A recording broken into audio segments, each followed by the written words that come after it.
Makasini. To all. Our content will be in English today, as we know this language is universal. So it will be easy for the video to be understood by all. Our topic today is about what is a Sangoma. As most of you know Sangomas to be good, light and protectors of humans, while some of you say Sangomas are involved in witchcraft and worshipping the dead.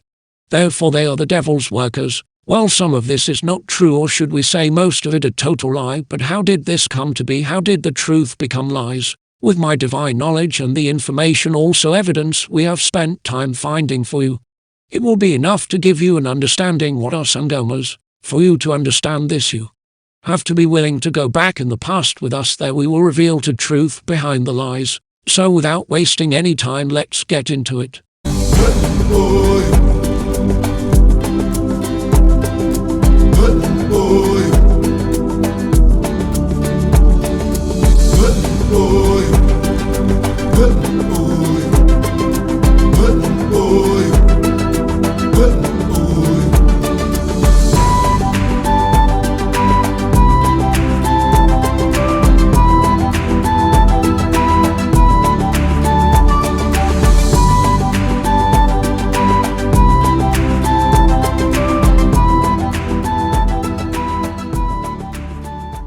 To those who don't know what is a Sangoma, let's first share a light to you. Sangomas may talk or look like humans. That's because we use same bodies as humans in this world. Yet we not you. What separate us from you is our souls. Our souls are actually stronger than humans. It's more like 8,000 or 100,000 souls in one soul, giving us special abilities such as fortune teller, healing any disease a human body could generate, wisdom, knowledge, authority over nature, creating objects that can protect souls from any darkness, and many more. We then use these abilities to protect and guide humans in this world, in order for them to choose a right path that will appoint them to heaven when going into afterlife. They need guidance from us, or chaos will occur. Wish it already as in this world. How do you become a Sangam? You are born a Sangoma, yet you don't normal find out you are one until your abilities become active.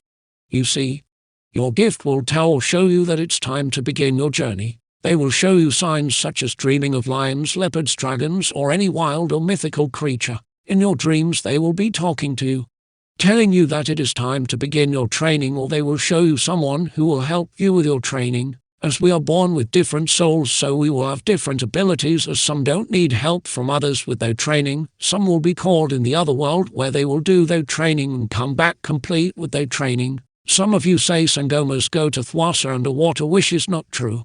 When going in the water, a magical creature will be waiting for them in there. It will then collect them, and that creature would open what you call a pothole today. It will then take the guardian into the spirit world where he or she will do training. Then they will come back ready to help humans. Let's also understand here these wild animals or mythical creatures, or what we call is Nlonlo and Ubangoma. They show themselves like that as they can take any form. These Nlonlo are not from this world, are in a world of the unseen by humans. They work for the angel which will be responsible for that religion. See, God created everything including humans in this world anyways. And these souls needed to be protected from the dark side. As souls are very valuable to the light side and the dark side.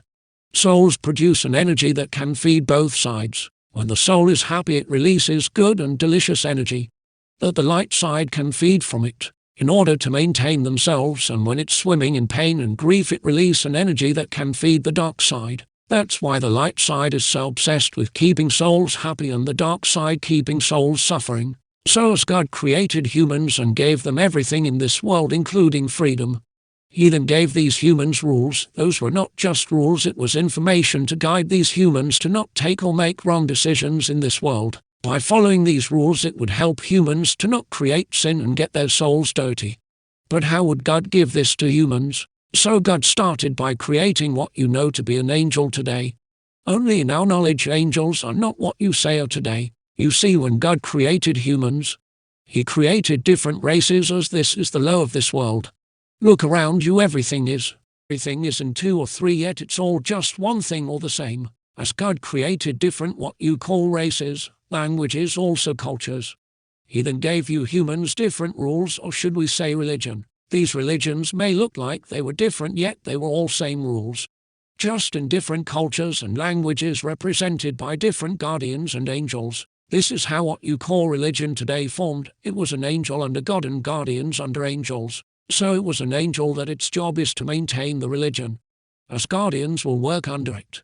It will then give guardians instructions, and guardians will pass these instructions to humans. The law says, humans are in this world to be tested, that they most prove that their souls cannot be infected by the dark side, meaning they should have faith in God even though they have never seen him.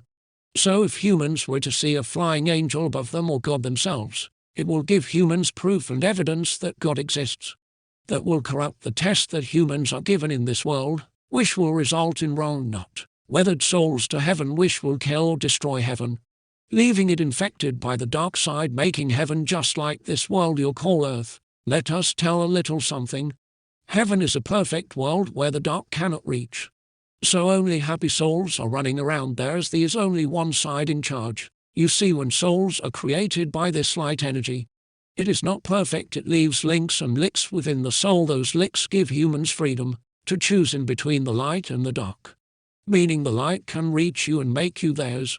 Also the dark can do the same. So by you humans given this test, you will be able to resist the dark side's influence, which will not be easy. But if you were to succeed, you will then go to heaven. If even one soul goes to heaven by mistake, it will be reached by the dark side, and from there it will spread and corrupt the system as it has done long time ago in this world. Sangomas, or should we say guardians, have been here from the beginning of time in all races. In what you call yourself when you divide each other, African, Indians, Chinese, Europeans and many more. Like we said, all in different cultures and languages, yet just the same. Let's look at Kemet for an example.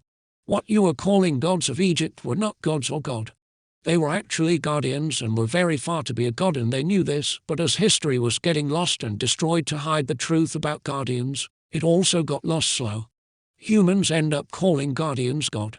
Which is a sin and a crime to call ourselves God. Let's link the similarities in the guardians of today and the old so you can understand what we're talking about. Guardians wear what you call beads our necks, wrists, also on the legs. Let's look at this from the Sangomas of today. Let's also look at this in the Sangomas of the old days. These things we wear or put on our bodies are not just for decorating our bodies. We put them there so they can help us to absorb energy or power from the nature, such as the sun, ocean, rivers, forests, fire, air, and other elements. This can only be done by us, cause in order for you to do this, you will need to have a soul like us, meaning you must be one of us. Even if you could wear what we wear, it will not work for you. We then use these powers to heal and protect the humans. Also look at this symbol. This is known to be in Egypt for representing what you humans call gods of Egypt. Then you will be surprised if I tell you that the guardians of today wear this and still dream about it, making all Sangomas linked in one. Let's also look at what you call Greek gods.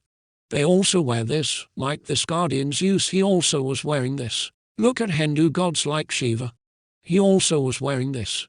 Looking at African gods, or she also wear this, or Anubis. Look at him. And these are not the only things they had in common. We spoke about is in Lonlo, right? The wild and mythical creatures that appear in your dreams. Let's make this clear on what is in Lonlo before we continue. You remember we said souls of Sangomas are more than 1,000. These souls are many, yet are just one soul. All together they form a guardian. It's like many people in one room, only these are not people in one soul, yet they can communicate with you and they take a form of these creatures. You see, there is no guardian that ever existed has no animal aside them. It's either there will be an animal aside them or themselves they will have an animal face. Look at Sobek with 2 crocodiles in front of him. Also look at Shango with a lion beside him. These are not just animals, are actually the unseen in Lonlo. They mostly represent an angel that is responsible for that religion those guardians are signed to. Is in Lonlo are actually what a Sangoma answers to. Sangomas must respect and obey is in Lonlo, or there will be serious consequences. You see, guardians are born in this world without freedom. Once your gift becomes active, you cannot run away from it. You must accept your responsibility or you shall face the consequences. Once your mission is complete in this world, you will then leave this world and go in the next life, where You will be given your freedom and receive other missions. Let's also look at this. Sangomas also have this in common. They're all one with nature, as we have mentioned before, authority over nature, but let's break it down. What do we really mean by this? You see, when we said, beads help us to absorb the energy from the nature, that's because from it gives us energy that can feed our powers, so we won't go powerless. We won't explain further, it will just confuse you more. What you need to understand is, we need it, and if you were to use your powers without recharging, to heal someone or to create something, using your powers, you will be weak and sick. We are connected with nature to a point, we are able to control it. You see, when you have trained and mastered your powers, you will be able to do wonderful and amazing things with it. Now we are all connected with different elements as we have different gifts. Let's say was connected to thunder or lightning. They will then have abilities to control and command the thunder itself to a level you won't believe.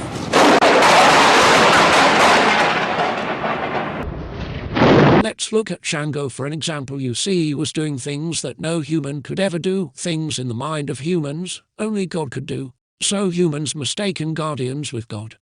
So if a guardian is in control of his or his abilities, then they could do things like this and seem like gods in the eyes of humans. Let's also look at Poseidon for an example. Poseidon has the abilities to control and command water itself. But the question is, why? Why is it we connected to the nature or natural things out of all the things in the world? Well, that's because these elements are clean, pure, and are able to transfer the divine power to us, so we can feed and keep doing our duties. We can never run out of power. For that to happen, there must be no elements at all.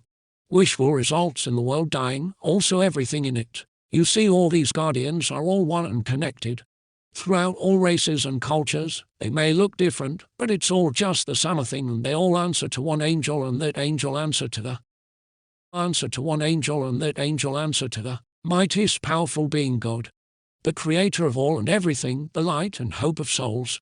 We respect and obey, also do without any questions, cause that is our purpose.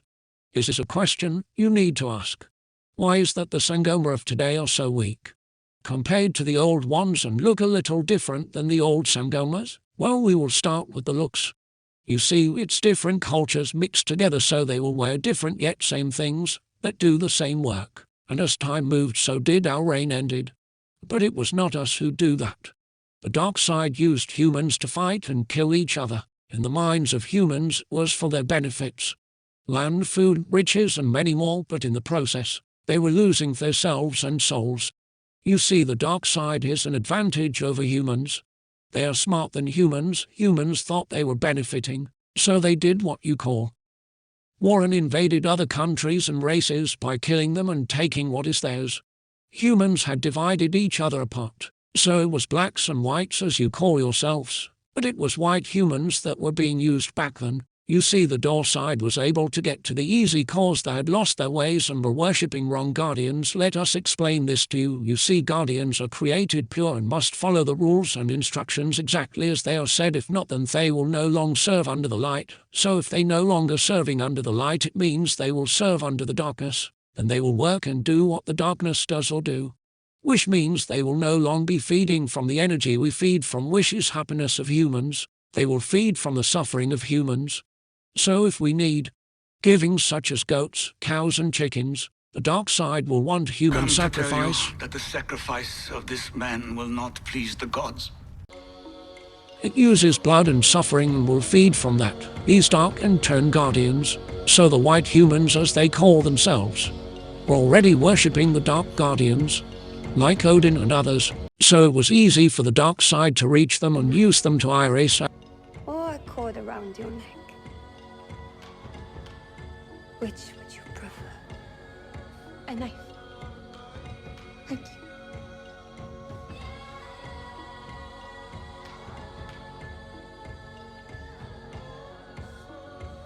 Are you afraid? No. I know that death is not the end.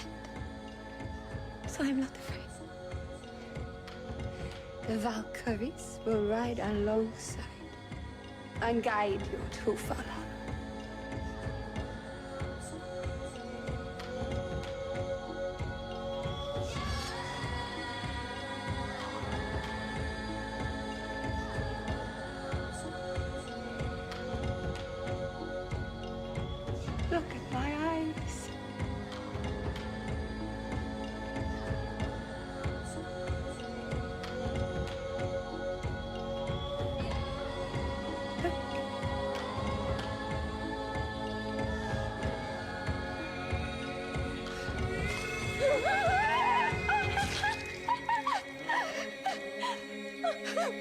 use them to erase our religion within humans. But how does one do that? How does one remove generations and generations of knowledge that lives within humans? Well, in our next video we will be continuing from here. Sibonga kakhulu abo bukilile.